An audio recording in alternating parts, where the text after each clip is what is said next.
Antes de comenzar, no olvides suscribirte a nuestro canal de YouTube y activar la campana para recibir notificaciones.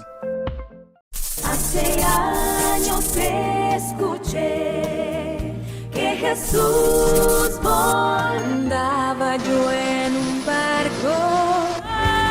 Y al mirar a la cruz yo entiendo el amor. En el mundo feliz reinaron por. Andaba yo en un barco.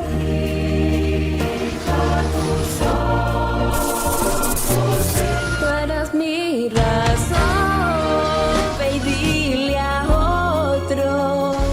Tú eras mi razón de cantar, Señor.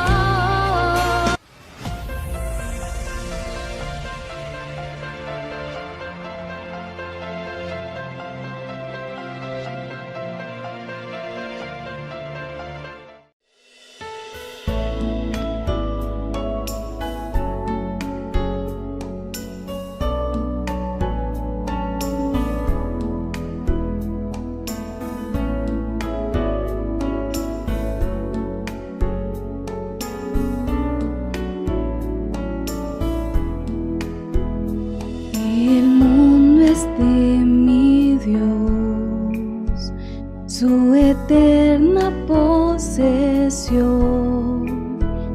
Eleva a Dios su dulce voz, la entera creación. El mundo es de mi Dios, conforta así pensar. Él hizo el sol y el arrebol, la tierra, cielo y mar. El mundo es de mi Dios, escucho alegre son de ruiseñor que al Creador eleva su canción. El mundo es de mi Dios y en todo mi redor las flores mil con voz sutil declaran fiel su amor. El mundo es de mi Dios, jamás lo olvidaré, aunque infernal parezca el mal, mi Padre Dios es Rey. El mundo es de mi Dios y en todo mi redor las flores mil con voz sutil declaran fiel su amor. Mundo es de mi Dios y en todo mi redor las flores mil con voz sutil declaran fiel su amor.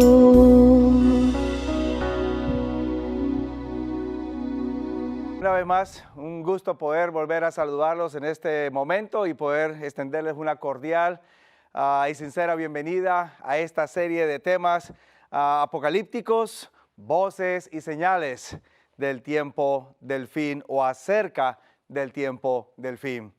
Hemos venido examinando en forma global el libro de Apocalipsis, principios para poder entenderlo, y nos hemos venido ya enfocando de manera más precisa dentro de la unidad central de este libro, que se encuentra compuesta por los capítulos 12 hasta el 14, 12, 13 y 14.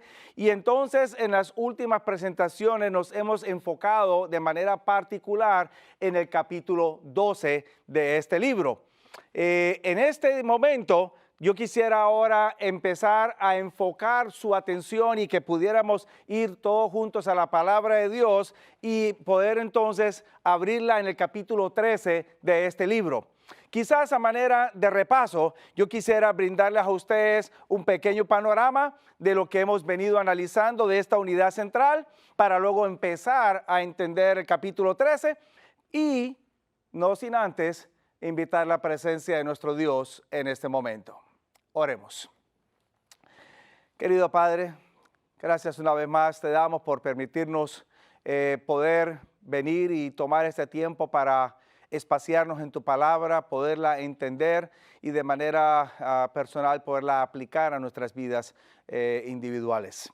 Una bendición especial pido por esta audiencia que nos está escuchando desde sus hogares, a la misma vez por los que están aquí presentes también, para que Padre Santo de manera particular tú puedas seguir dirigiendo y bendiciendo sus respectivas vidas. Padre, invitamos tu presencia y también la dirección e iluminación de tu Santo Espíritu al leer tu santa palabra, bendiciones que te imploramos en el nombre de Jesús. Amén. Perfecto. Vamos entonces de manera particular al libro de Apocalipsis y los invito una vez más para que podamos abrirlo y en breve podamos mirar lo que hasta este momento hemos venido estudiando. Comenzamos la unidad central analizando el capítulo 12 de este libro. Y en esta unidad central presentamos algunos eventos que nos presentan un movimiento entre actividades aquí en la tierra, actividades en el cielo y de regreso aquí a la tierra. El primer evento tiene que ver con el nacimiento de Jesús aquí en la tierra, allá en Belén de Judá. El segundo evento que mencionamos y que aparece en el capítulo 12 y el versículo 11 tiene que ver con la referencia que se hace a la cruz del Calvario, el derramamiento de la sangre del Cordero del Señor. Y estos dos eventos aparecen entonces siendo realizados aquí en la tierra. Luego entonces viene un tercer evento y es la guerra que acontece en el cielo. Y este, por supuesto, como lo mencionara, es un evento que tiene lugar allá en el cielo, la guerra en el cielo entre Miguel y el dragón, Cristo y Satanás. Y entonces, luego después de esa escena celestial, vamos entonces a ver otros dos eventos más y estos aparecen hablándonos de un periodo de 1260 años, durante los cuales la iglesia cristiana experimenta persecución, experimenta acoso y también está al punto de ser destruida por Satanás. Y luego entonces un evento que ocurre en el tiempo del fin. Y estos dos, una vez más, trasladan las escenas a la tierra. Este es lo que presenta el capítulo 12 del libro de Apocalipsis. Nos enfocamos en los primeros, en el primero y en el tercero, los eventos en la tierra. En nuestra última presentación estuvimos analizando el evento que acontece en el cielo y esto entonces nos prepara para empezar a analizar el capítulo 13. Quisiera de manera particular invitarlos a que leamos algo, porque lo que vamos a estudiar en el capítulo 13 ahora va a ser una ampliación de los últimos dos eventos que aparecen en el capítulo 12. Los versículos 1 hasta el versículo 10 me va a presentar a mí de la descripción de la actividad de un poder que surge sobre la tierra. Ese dragón que persigue a la mujer por 1260 años, en realidad ahora en Apocalipsis 13 me va a decir a mí que el diablo utiliza una instrumentalidad humana para atacar y querer destruir a la iglesia del Señor, y esa instrumentalidad Juan la describe como una bestia que surge o que sale de la mar. Primeros 10 versículos de este capítulo. Luego entonces, la segunda parte del capítulo 13, que son los versículos 11 hasta el versículo 18, me va a decir a mí entonces, ahora Juan, que en el tiempo final, cuando una vez más el dragón se llena de ira y se va a perseguir a la mujer y va contra el resto de la descendencia de ella o la simiente de ella, en realidad el ataque del diablo se va a realizar ahora a través de dos instrumentos humanos. El primero es la primera bestia que surge de la mar, y el segundo instrumento es la segunda bestia, y esta surge de la tierra. Ahora, son dos instrumentos que el diablo va a utilizar en este tiempo final. Mientras que en la primera etapa utiliza uno nada más, y ese uno termina siendo identificado, en la segunda parte va a utilizar ahora dos instrumentos para que entonces sea más difícil identificar quién es el enemigo de la iglesia del Señor que va a pretender atacar y querer destruirla. Ahora, les brindo entonces dos detalles generales para que tengamos en cuenta dentro de este capítulo 13 del libro de Apocalipsis. En primer lugar, el capítulo 13 no solamente me presenta como protagonistas a dos bestias, sino que también me describe que estas dos bestias tienen diferentes orígenes o surgen de diferentes lugares. La primera bestia surge de la mar. La segunda bestia surge de la tierra.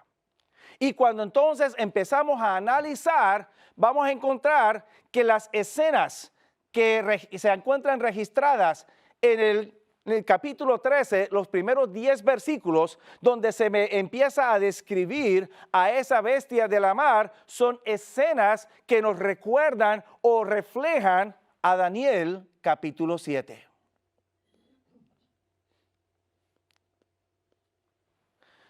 O sea que el capítulo 13 de Apocalipsis está pensando o reflejando Daniel capítulo 7. La segunda parte de Apocalipsis 13 ahora se enfoca es en la parte de Daniel capítulo 8. O tiene en mente o tiene una alusión a Daniel capítulo 8. ¿Por qué razón? Porque mientras que Daniel capítulo 7 me presenta bestias que salen de la mar y cuyas bestias son mencionadas en el mismo capítulo 13 al inicio del capítulo mismo, Daniel 8 me presenta bestias, pero ahora estas bestias ya no surgen de la mar, ahora estas bestias surgen de la tierra. Así que el capítulo 13 es un reflejo o hace una alusión a Daniel 7 y Daniel 8. En segundo lugar, y en forma general, también quiero presentarles a ustedes que este capítulo 13 de Apocalipsis me presenta una gran falsificación o un gran engaño. Tenemos tres poderes mencionados en el capítulo 13. El primer poder es el dragón. El segundo poder es la bestia que surge de la mar. Y el tercer poder es la segunda bestia, que también se conoce como la imagen de la bestia, que surge de la tierra. Ahora, hay algunos detalles que aparecen en este capítulo 13 que me ayudan a ver un elemento de falsificación que se va a introducir dentro de este capítulo 13. Cuando usted va al capítulo 13, y les voy a hacer las referencias, pero no vamos a leerlas todas, solamente les voy a dar referencias. Por ejemplo, el capítulo 13 me dice a mí en el versículo 2, que el dragón es la entidad que le da todo su poder y le da todo su trono a la bestia. Cuando usted va al versículo 5, me dice a mí que a la bestia le es dada una grande boca o una boca para hablar grandezas y blasfemias. También me dice allí que le es dada a la bestia autoridad para realizar o para obrar por 42 meses. Versículo 7, le es dada también a la bestia realizar guerra o batalla, pelea contra los santos. O sea que las actividades que realiza la bestia no las hace por iniciativa propia, sino que las hace porque alguien le está dando la autoridad, alguien le está dando el poder. El dragón aparece como aquel que tiene trono, como aquel que tiene poder, y es el que lo imparte para que los demás obren. La bestia no hace nada, o la imagen de la bestia no hace nada sin que el dragón le dé a ellos para que hagan. En segundo lugar, cuando usted ahora lee acerca de la bestia, usted va a encontrar que la bestia también tiene ciertas características. Porque la bestia, me dice el capítulo 13, allá el capítulo 13, en el versículo 3, la bestia sufre una herida de muerte. Pero la palabra que se traduce por herida de muerte o herida es un término, o es el término esfaso, que aparece en el idioma original, y es el término que se traduce o que se emplea para referirse al sacrificio de corderos. En otras palabras, la bestia que sufre una herida de muerte, en realidad la bestia experimenta un sacrificio como si fuera un sacrificio de cordero. Pero luego me dice que ese sacrificio o esa herida de muerte es sanada. En otras palabras, de muerte regresa a la vida. También me dice el capítulo 13 de Apocalipsis que además de estos detalles, una vez que la bestia regresa otra vez a la vida o es sanada o es resucitada, me dice el capítulo 13 y el versículo 4 que la tierra entonces se maravilla en pos de la bestia. La bestia atrae a la tierra, atrae a los habitantes de la tierra.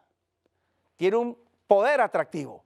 Y entonces los habitantes de la tierra expresan quién es semejante a la bestia. Allí mismo en el versículo, ¿quién es semejante a la bestia? Lo cual me da ciertas características también de este poder. Cuando vamos al tercer poder, la imagen de la bestia, allá en el capítulo 13, a partir del versículo 11 en adelante, me dice a mí que este poder hace descender fuego del cielo. Y a través de ese fuego del cielo realiza falsos milagros, falsas señales y engaña a la gente. Ahora, no solamente el capítulo 13 me presenta una alusión a los capítulos 7 y 8 de Daniel, sino que a través de esas características de estos tres poderes, dragón, bestia e imagen, me está presentando que va a haber también una gran falsificación. Y esa falsificación tiene que ver con la Trinidad. En otras palabras, estos tres poderes se presentan como una falsa Trinidad. El Padre, que es el que da poder, tiene su trono, es falsificado por el dragón, que tiene trono y tiene autoridad y la da. Jesús, quien no habla sino lo que el Padre le dé que hable, quien no obra o hace algo sin que el Padre le diga que obre, es falsificado a través de la bestia que habla y obra porque le es dado por parte del dragón. Pero además también el sacrificio de Jesús es falsificado por la bestia, porque la bestia también presenta un sacrificio como si fuera de cordero, pero luego vuelve a la vida, como Jesús fue sacrificado y volvió a la vida. Y Jesús mismo explicó allá en San Juan el capítulo 3, que Él, si fuere levantado, a todos atraería a sí mismo. La bestia también, cuando vuelve a la vida, atrae a la tierra a sí misma, porque los moradores de la tierra se maravillan en pos de la bestia. Y luego entonces la gente empieza a exclamar, ¿quién es semejante a la bestia? Y el nombre Miguel, que lo analizamos en la ocasión anterior, significa ¿quién semejante o quién como Dios? O sea, una completa falsificación de la segunda persona de la Trinidad. Y cuando vamos entonces a la imagen de la bestia, ya creo que no sea muy difícil entender a quién está falsificando, porque ésta hace descender fuego del cielo y ese fuego del cielo permite que las gentes hagan milagros y señales y sean engañados por ellas. Una referencia a Hechos capítulo 2, cuando el Espíritu del Señor descendió sobre la tierra en forma de lenguas de fuego y hubo como resultado señales y milagros que reavivaron a la iglesia cristiana. Así que cuando usted, mi querido amigo, se sienta a leer el capítulo 13 de Apocalipsis, tenga en cuenta estos detalles para que entonces pueda usted tener una mejor comprensión de este capítulo. Ahora, en este tema, quiero enfocarme de manera particular en la primera mitad del capítulo 13 de Apocalipsis. Capítulo 13, versículos 1 al 10. ¿Por qué la actividad en la tierra que realiza la bestia? Hagamos un par de conexiones. Usted se acordará que en el tema anterior o en la presentación anterior, este servidor mencionó que hubo una batalla en el cielo, según lo describe Apocalipsis capítulo 12, versículo 7 en adelante. Y esa batalla entre Miguel y el dragón termina con victoria de Miguel sobre el dragón. Analizamos la identidad de los personajes. El dragón representa a Satanás, Miguel representa a Jesús. Y entonces, como resultado de la derrota de Satanás, él es lanzado fuera del cielo. Y mencionamos algunas referencias en el libro de Apocalipsis que nos indican a nosotros que este lanzamiento ocurrió no en el principio, antes de la creación de la tierra, sino que ocurrió después de que Jesús nació en la tierra, murió, ascendió al cielo y entonces hubo la batalla en el cielo y lanzó al diablo fuera del cielo. Evento que ocurre allá en el primer siglo de la era cristiana. Este mismo evento es referido en forma particular, precisa y directa por el apóstol Juan allá en su evangelio en el capítulo 12 y en el versículo 31, cuando él registra las mismas palabras de Jesús, cuando Jesús expresa: ahora es el juicio de este mundo. Ahora el príncipe de este mundo será echado fuera. O sea que Jesús, en su ministerio, claramente declara que todavía había un lanzamiento pendiente contra el diablo. Y ese lanzamiento pendiente se realizaría por él en el cielo una vez que Él ascendiera al cielo. Qué interesante. Juan, tanto en Apocalipsis como en su Evangelio, registran el mismo evento. Ahora bien, ¿qué sucede con el lanzamiento de Satanás fuera del cielo? El texto bíblico me dice en el capítulo 12, allá a partir del versículo 10 en adelante, que el diablo ha sido lanzado fuera y ahora sabe que le queda poco tiempo y entonces va contra la iglesia. Y el capítulo 13 me dice, va contra la iglesia utilizando un instrumento que se denomina bestia. ¿Qué representa este instrumento? Entendámoslo. Hay varias características que nos ayudan a entender qué representa este sistema. En primer lugar, el capítulo 13 y el versículo 1 me dice a mí que este sistema denominado bestia surge de las aguas. Primera característica, surge de las aguas. Aunque ya lo mencionamos en una conferencia anterior sobre este mismo tópico, voy a repetirlo una vez más para que podamos irlo encajando dentro de nuestro estudio del día de hoy. Cuando vamos a la palabra de Dios a entender los símbolos, recordemos que el libro de Apocalipsis, Juan mismo nos dijo, es un libro escrito en forma de símbolos y esos símbolos necesitan ser entendidos no aislados o independientes de la Biblia, sino a la luz de todo el contexto bíblico. Y cuando vamos a la Escritura, encontramos que Juan no me dice a mí qué significa una bestia. Pero la Escritura sí me lo dice en otra porción. Y es el libro del profeta Daniel, quien describe también a bestias similares saliendo de la mar. Y el mismo profeta Daniel me dice a mí lo que significan. Les voy a dar las referencias para que ustedes las tengan en mente. En primer lugar, en Daniel el capítulo 7, versículo 17 y luego versículo 24. Daniel me dice a mí que esta bestia o una bestia en términos bíblicos o proféticos, bien sea representa un rey o bien sea representa un reino. Pero ahora este rey o este reino surge de las aguas. Y ahora con el asunto de las aguas, recuerden que Juan nos da una pequeña ayuda.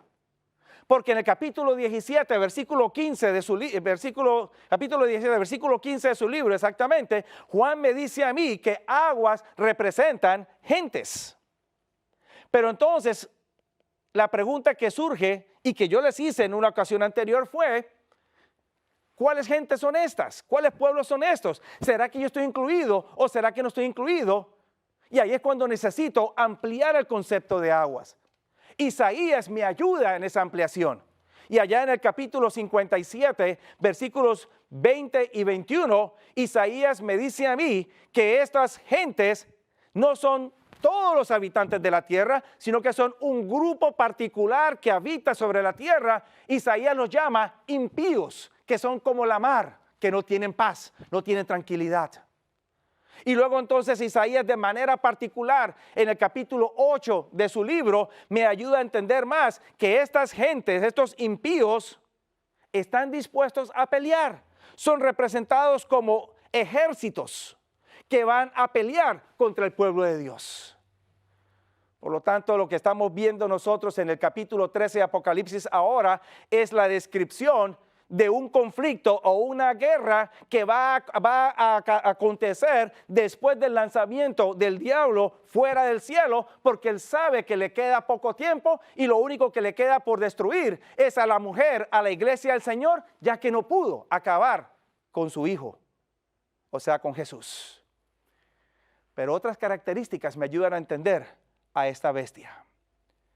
Además de ser un rey o un reino, un sistema que surge de en medio de las gentes, y estas gentes la apoyan y están dispuestas a pelear por sostener los principios de esta bestia.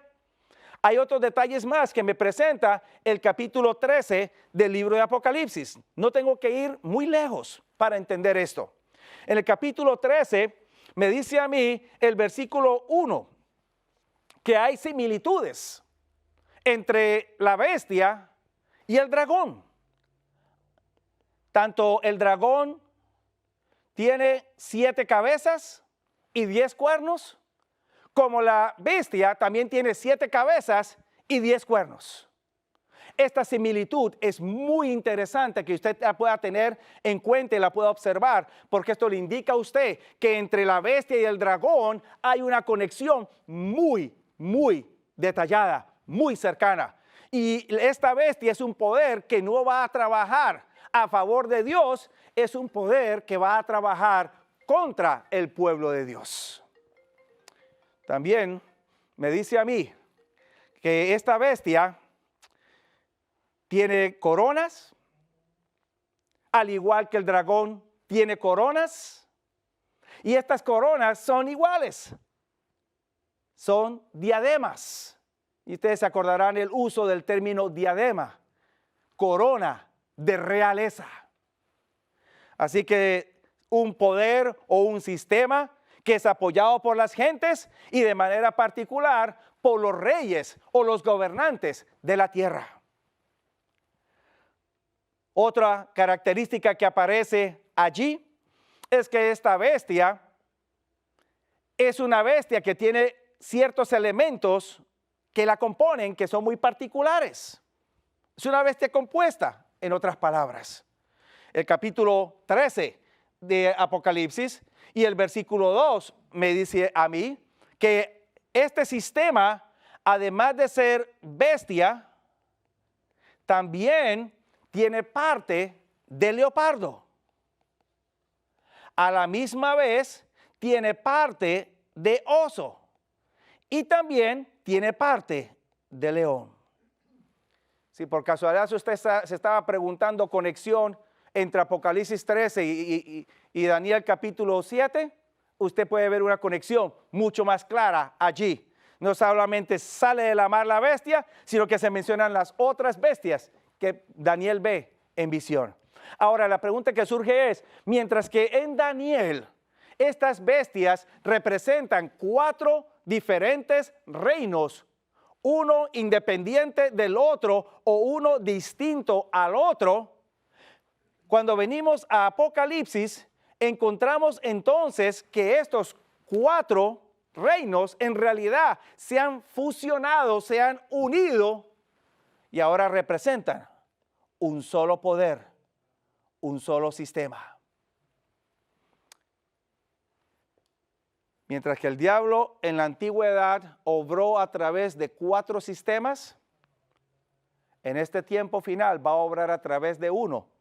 Pero este sistema va a causar confusión porque va a tener componentes de los anteriores, los va a unir en un sincretismo o en una unidad de creencias y prácticas como si fueran la verdad que están representando.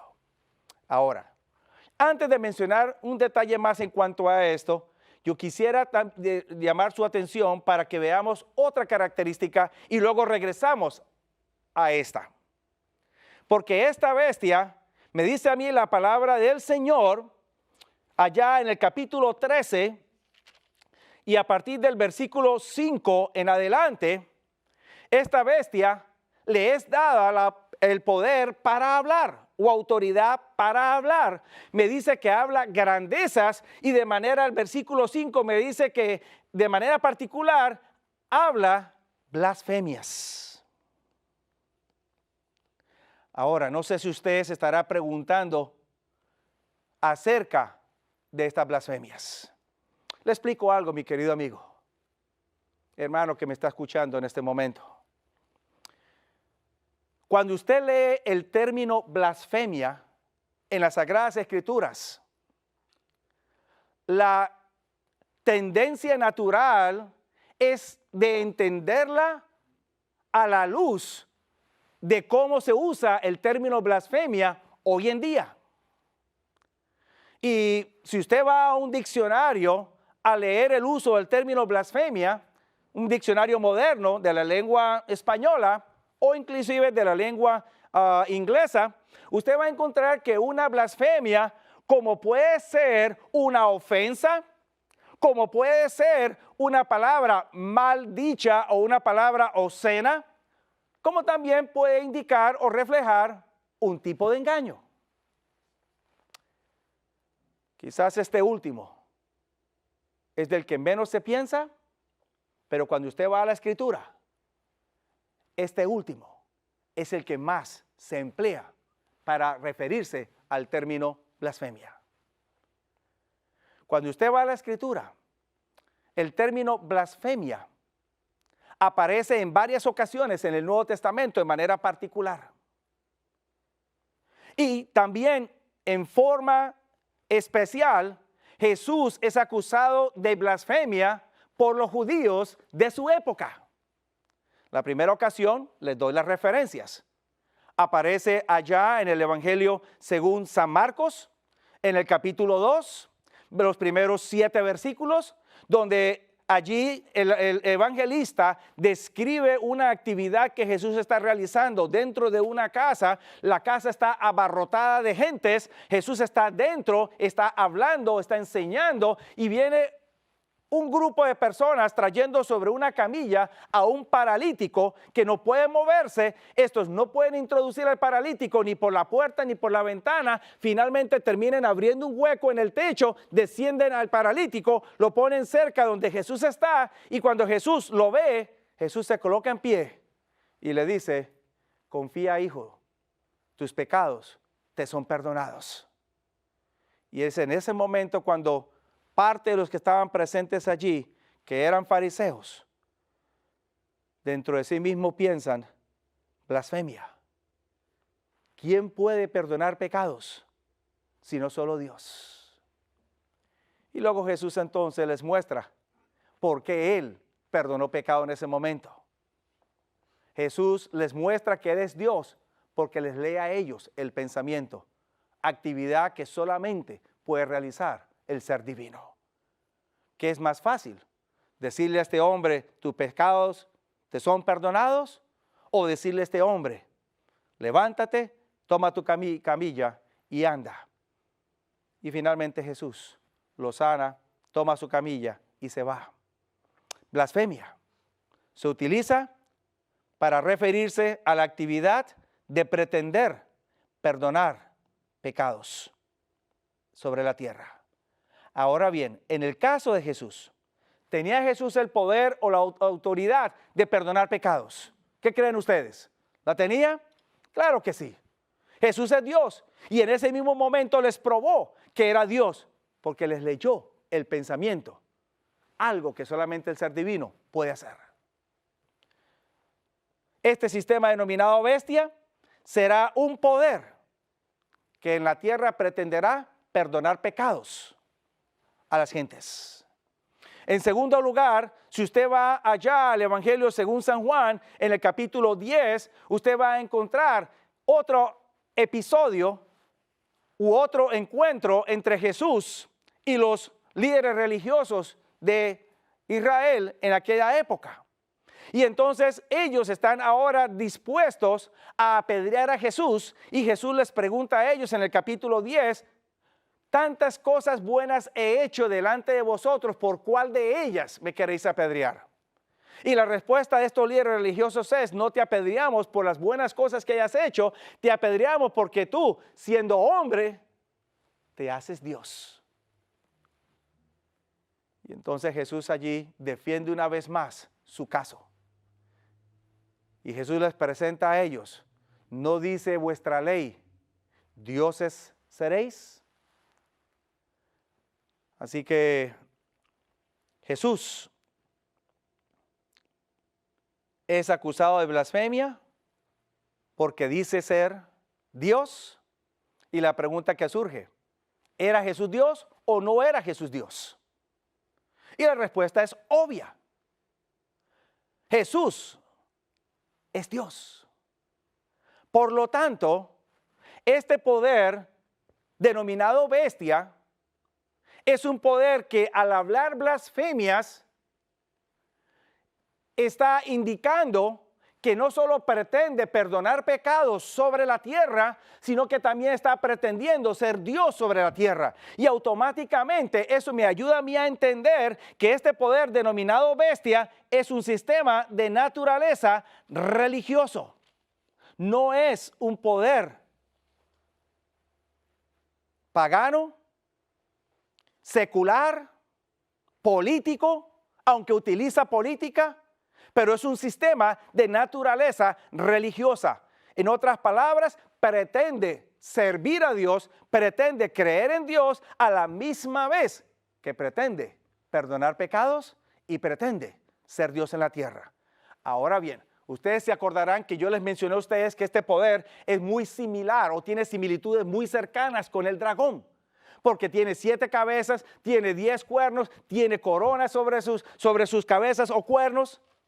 Ahora yo les pregunto a ustedes, al esta bestia pretender perdonar pecados sobre la tierra y pretender ser Dios sobre la tierra, ¿está esta bestia reflejando las mismas características de Satanás en el tiempo inicial?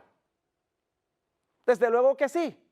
Allá en Isaías 14, versículos 12 al 14, usted se acordará que cuando este ser desea ascender a las alturas, colocar su trono sobre el Aquilón o el norte, el versículo 14 dice que este ser quería ser semejante al Altísimo. Y por eso en el jardín del Edén le dijo a la mujer, seréis como dioses, sabiendo el bien y el mal. Y ahora la bestia refleja ese mismo deseo, esa misma intención de Satanás, ser como Dios aquí en la tierra, y actúa como si fuera Dios aquí en la tierra, perdonando pecados. Ahora es esta misma bestia la que luego es vista una vez más, ya no como bestia, pero es vista como mujer en el capítulo 17 de Apocalipsis. Y esta bestia ahora es vista como mujer porque es el mismo sistema. Recuerden, una mujer representa un pueblo, una iglesia, un pueblo que es religioso o es espiritual, profesa servir a Dios. ¿Y de qué está vestida esta mujer del capítulo 17? Está vestida con púrpura, escarlata, oro, piedras preciosas, tiene un cáliz de oro y un nombre sobre su frente. Las mismas componentes de la vestimenta del sumo sacerdote en el Antiguo Testamento. Libro del Éxodo, capítulo 28. ¿Cuáles son las pretensiones de esta mujer? Entonces, ser como un sumo sacerdote en la tierra. ¿Y cuál era el trabajo del sumo sacerdote? Era ilustrar la obra redentora de Jesús en el cielo. Por lo tanto, la labor de esta mujer era o es ser como Cristo aquí en la tierra. Así que esta bestia es un sistema religioso. Por lo tanto, al regresar una vez más a los 4 poderes que aparecen y que componen a este sistema, bestia, leopardo, oso y león, este sistema ahora lo que el diablo ha hecho es unificar características religiosas dentro de un nuevo sistema religioso para confundir al pueblo de Dios. Para que el pueblo de Dios entonces, mientras profesa creer en Dios, sigue creencias y prácticas que no son instruidas por Dios. Una vez más, el sincretismo, la mezcla para engañar al pueblo de Dios. ¿Qué obtiene del león? Que en el Antiguo Testamento, en Daniel, representaba a Babilonia. Característica religiosa principal de los babilonios, adoración al sol. Y lo hacían primordialmente, primer día de la semana. ¿Qué obtiene del oso, que representaba al imperio medo-persa en aquella época? 2 elementos. 1, el sistema de adoración persa, que incluía vestimenta, incluía ciertos rituales. Y en segundo lugar, incluía también la creencia en un infierno eterno.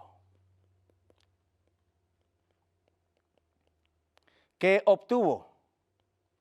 Del leopardo, que representaba al imperio griego, la creencia principal de los griegos, se basaba en la inmortalidad del alma. Y la bestia, que representaba a Roma. Entonces, de este sistema obtiene su idioma y obtiene su estructura política. Perfecto. Todas estas características en un solo sistema. Este poder denominado bestia hablaría o utilizaría el sistema romano, tanto de hablar latín como la estructura política en la cual se organizaba el imperio romano. Diócesis, lugares pequeños con capital.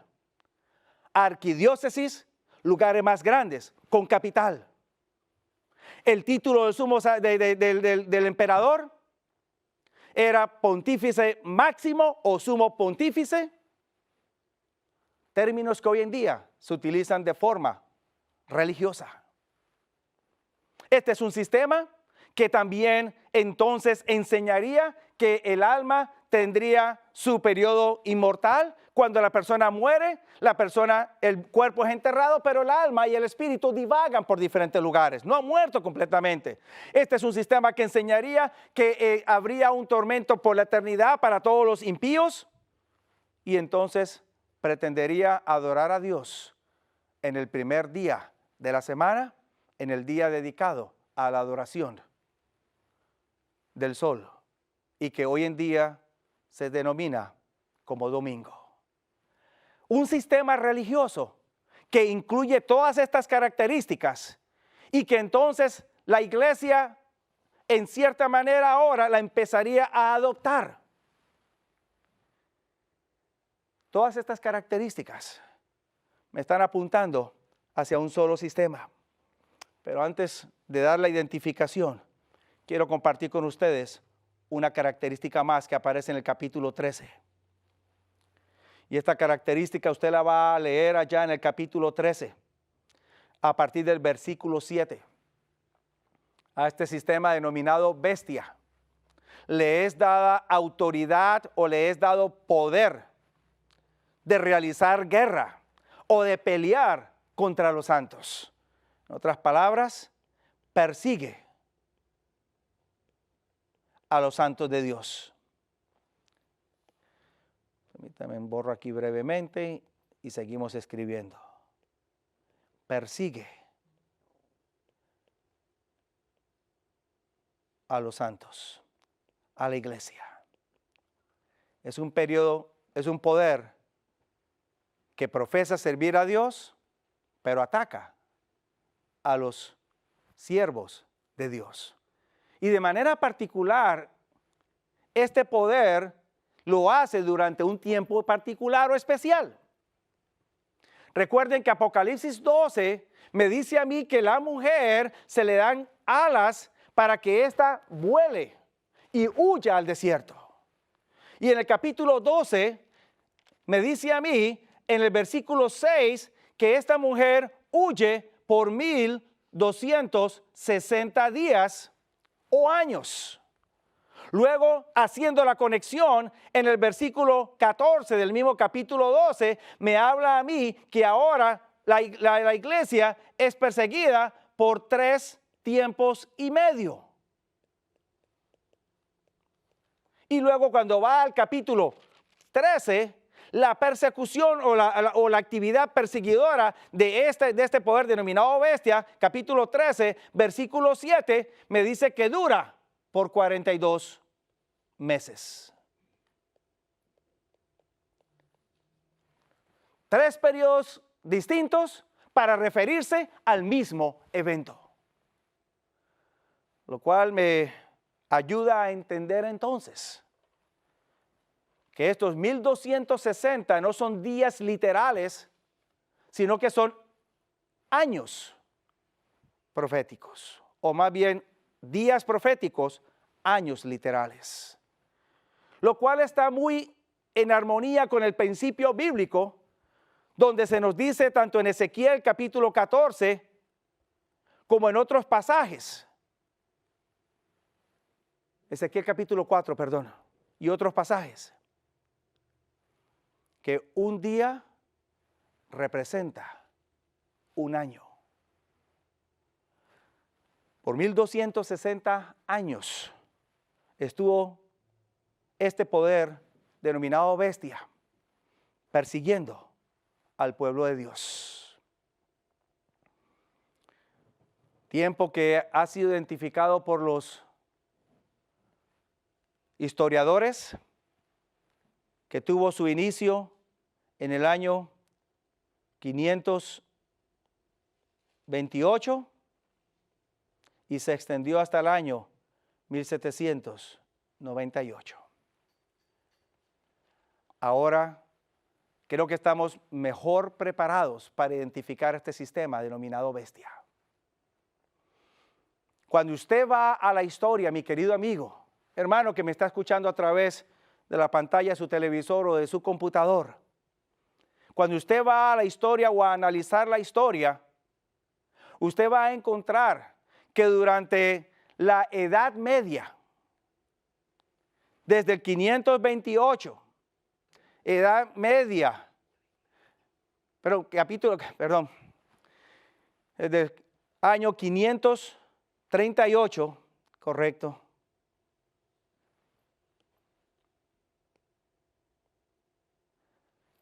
año 538, se me estaba pasando un poquito por alto la fecha, del 538 hasta el año 1798, época de la Edad Media, tanto baja como la Edad Media alta, según los historiadores la describen y la dividen o la estructuran.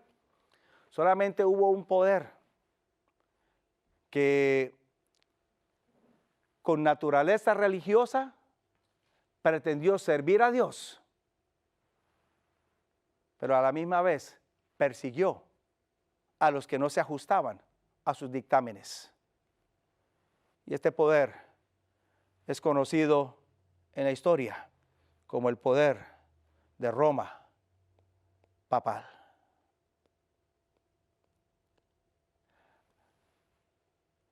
Querido amigo, de pronto este dato le puede a usted perturbar un poco, quizás sea la primera vez que usted lo está escuchando.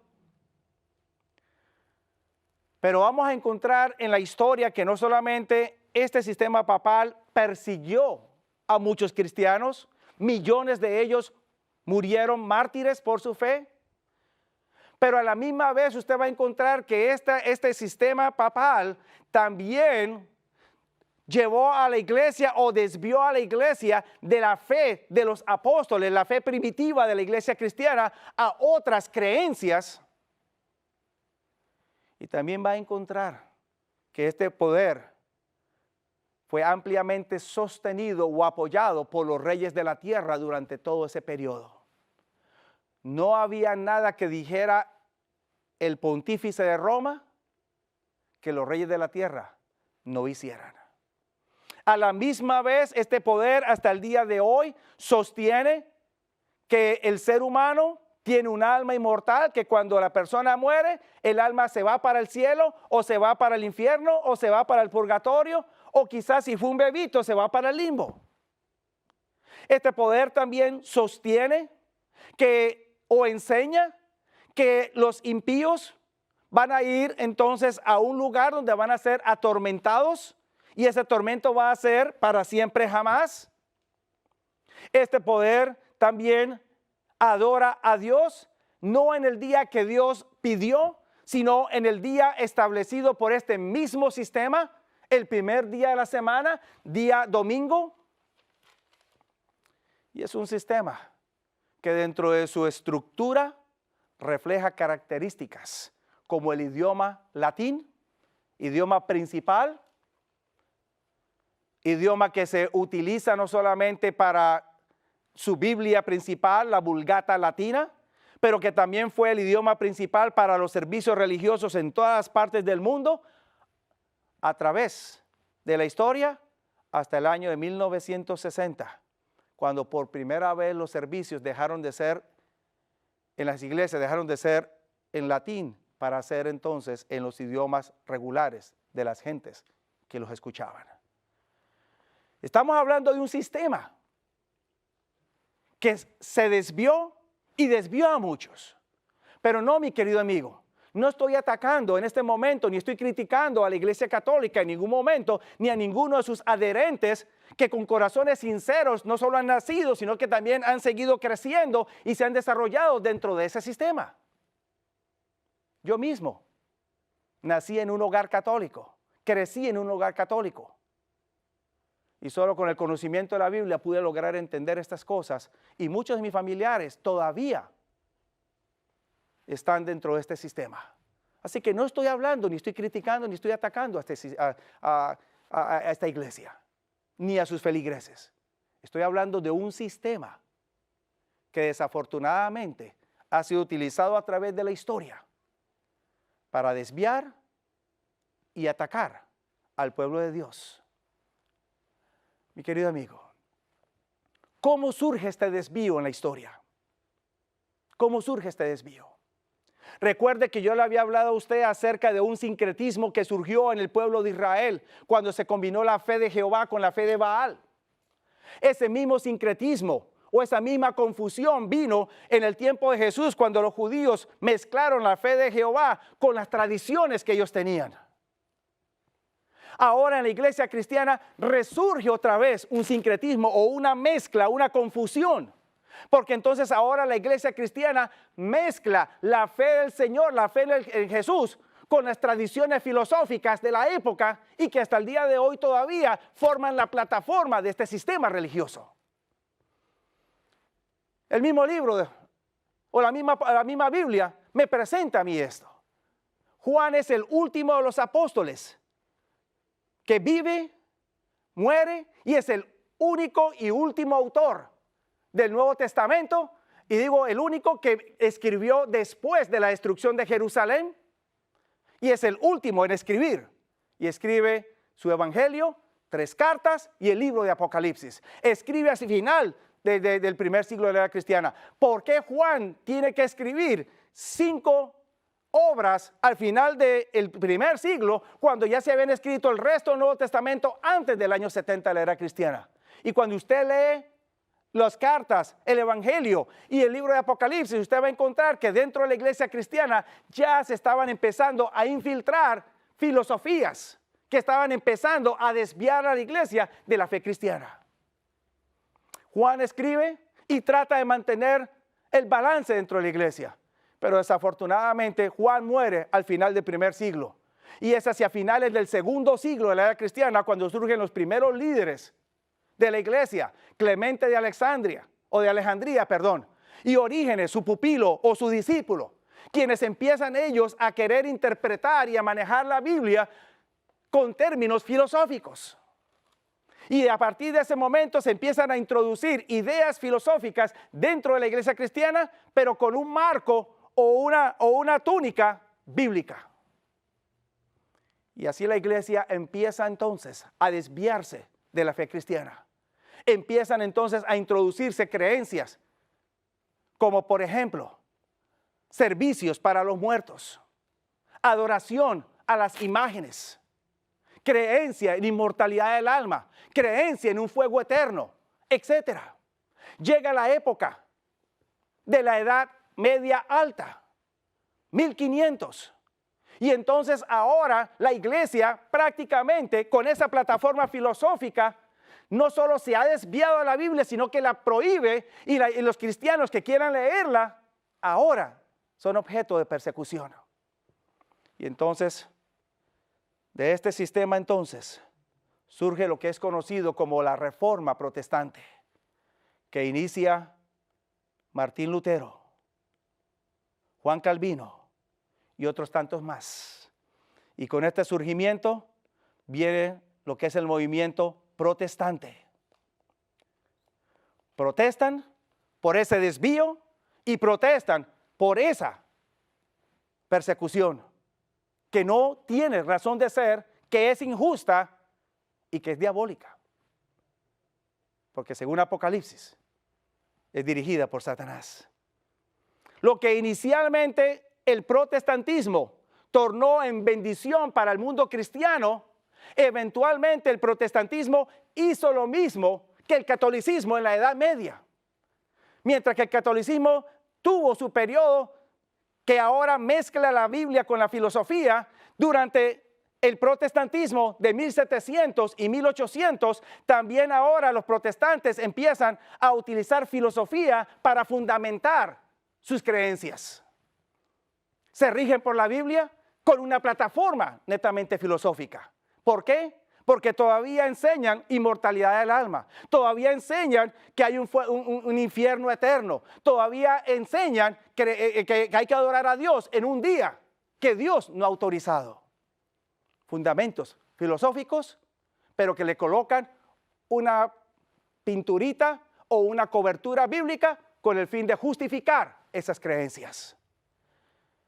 Para finales de 1800, el protestantismo se ha apartado tanto de lo que marcó sus inicios, que ahora hay una división en el protestantismo y surge el movimiento evangélico. Y en el movimiento evangélico hay un deseo de querer volver a la Biblia y querer sostenerse con la Biblia, pero mantienen la misma plataforma filosófica: inmortalidad del alma, fuego eterno, primer día de la semana para adorar a Dios. En el tiempo presente, usted ve cómo este movimiento evangélico también se fractura, con ahora teniendo iglesias no denominacionales, iglesias sin afiliación de denominación alguna, con la misma plataforma. Mi querido amigo, usted necesita volver a las raíces de la palabra de Dios. Usted necesita volver a encontrar la palabra de Dios. Lo invito para que lo haga. Dios te bendiga. Hemos llegado al final del programa del día de hoy, pero antes de despedirnos queremos invitarte a seguirnos en todas nuestras redes sociales, compartirlas con todos tus amigos. Recuerda buscarnos como Red Gala Estéreo.